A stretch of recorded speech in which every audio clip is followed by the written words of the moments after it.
Bom dia! Nosso assunto é sobre o movimento de balanceio ou não trabalho da mandíbula.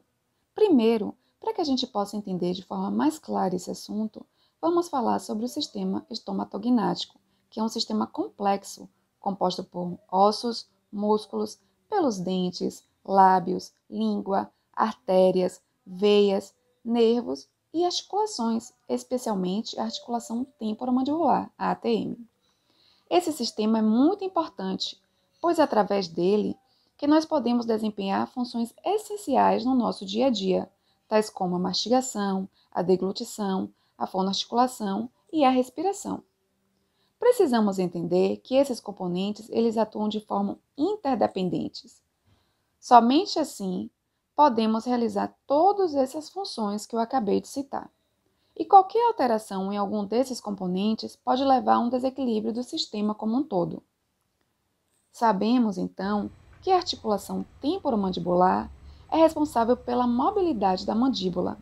E esses movimentos mandibulares são regulados pelos comportamentos mandibulares. E quando há algum desvio da normalidade desses componentes, como nos músculos, por exemplo, uma tensão muscular, ou na própria articulação, a ATM, ou ainda nos dentes, como a ausência de dentes, esses desvios também são responsáveis pelas alterações no sistema. Precisamos entender também que esses movimentos mandibulares também são comandados pelo sistema neurológico.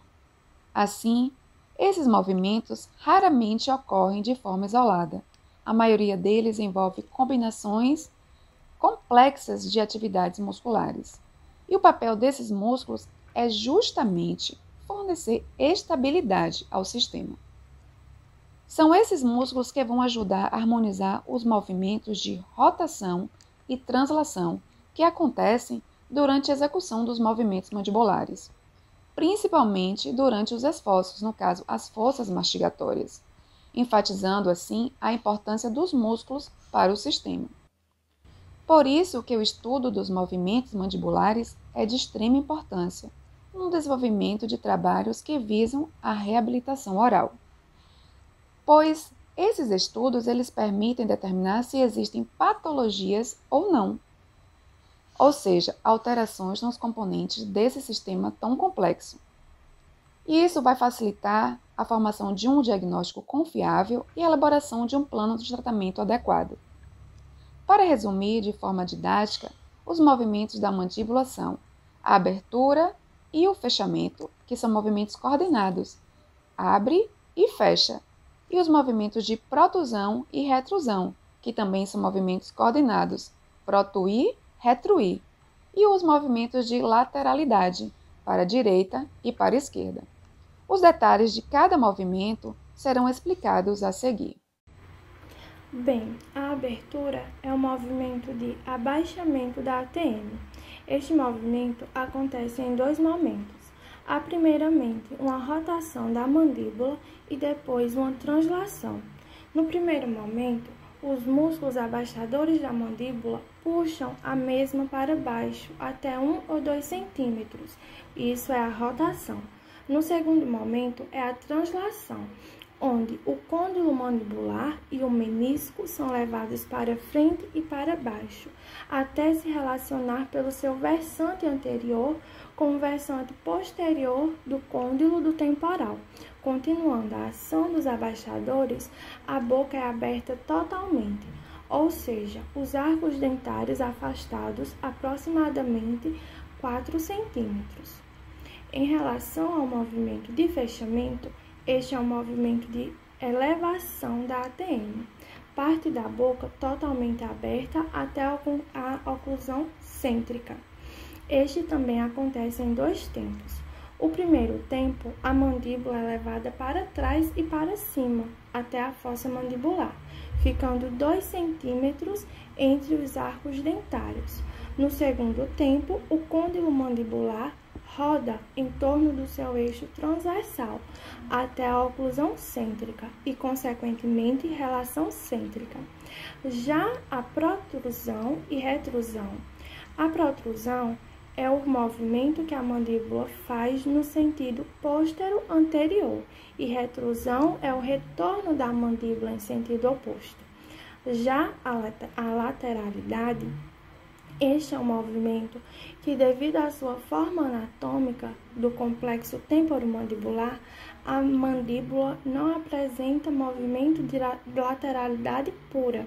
Desta forma, esta ação só é possível para frente e para o lado, caracterizando uma lateroprotrusão.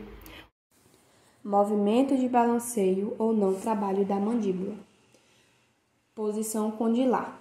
O lado contrário ao lado que a mandíbula se desloca é também chamado de balanceio e é definido como a posição contrária ao lado de trabalho, onde as cúspides de nomes diferentes assumem uma posição de alinhamento.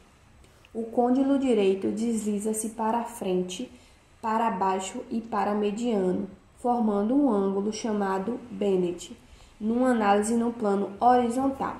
Este ângulo apresenta, em média, 15 graus. O côndilo direito é denominado côndilo de balanceio.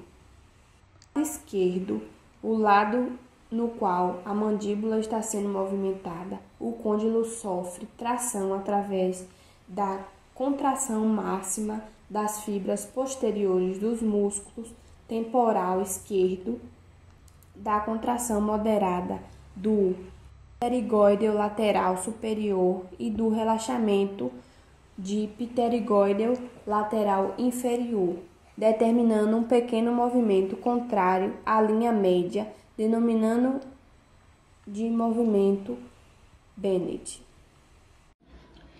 Então, acabamos de ver a relação de balanceio do côndilo da mandíbula.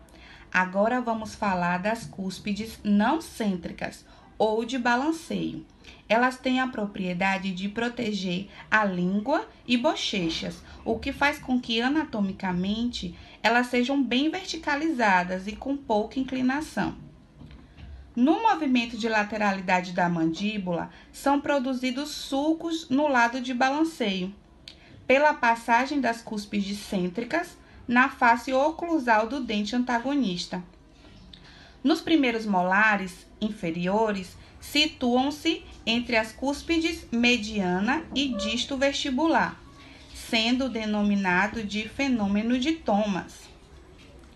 No mesmo movimento de lateralidade, o lado de balanceio, antes de desocluir, os contatos deslizantes se dão apenas nas cúspides cêntricas, em suas internas, que são as vertentes triturantes das cúspides palatinas, de dentes superiores, e vertentes triturantes das cúspides vestibulares, dos dentes inferiores. Então, pessoal, foi isso. Espero que tenham compreendido a inter-relação côndilo e dentes no movimento de balanceio.